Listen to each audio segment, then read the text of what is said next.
दुर्लभ पांडुलिपियों की प्रदर्शनी का उद्घाटन जेटी कॉलेज में किया गया एवं कार्यशाला का आयोजन भी किया गया। बच्चों को पांडुलिपियों के बारे में बताया गया। आज की ये प्रदर्शनी राजकीय पांडुलिपि संग्रहालय के द्वारा आयोजित की गई थी जगत तारण महाविद्यालय में।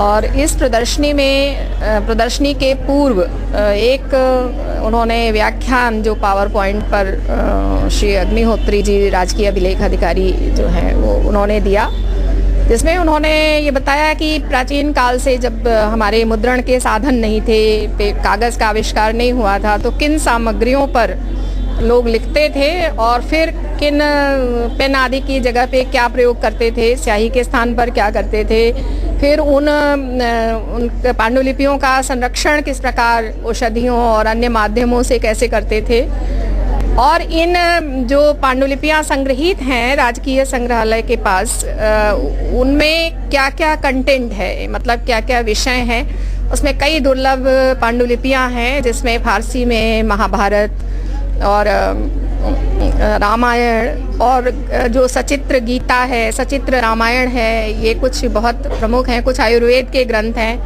कुछ ऐसे ग्रंथ हैं संस्कृत के जो उड़िया और बंगला आदि भाषाओं आदि स्क्रिप्ट्स में लिपियों में लिखे गए हैं। सर, आज हमने वो इतनी अद्भुत चीज़ें सीखी, शायद अपनी लाइफ में हमने कभी कुछ सीख इसके बारे में शायद सुना भी होगा।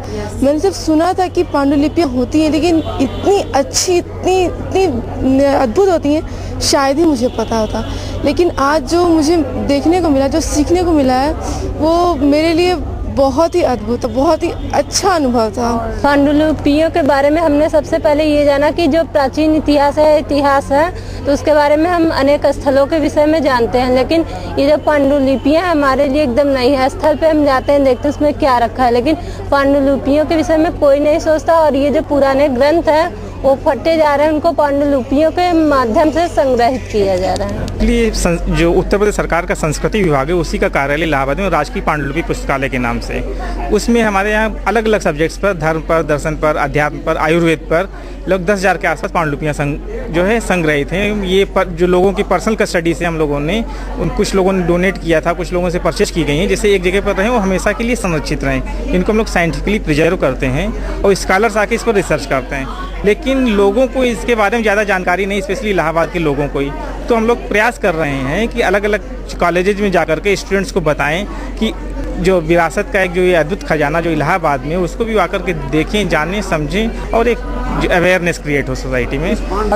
प्रदर्शनी के अतिरिक्त एक उन्होंने पावर पॉइंट प्रेजेंटेशन के द्वारा इसकी पूरी की पूरी जानकारी दी और एक तरह से कार्यशाला भी संपन्न हुई।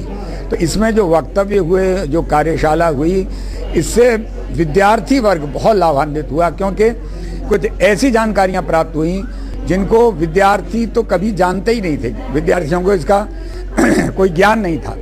तो इसलिए समस्त विद्यार्थी हम देख रहे हैं कि बड़े ही उत्सुकता और कौतूहल के साथ सारी पांडुलिपियों को देख रहे हैं। जैसे श्रीमद् भगवद गीता की एक अत्यंत लघु पांडुलिपि है जिसमें बहुत सुंदर लेखन शैली का प्रयोग किया गया है।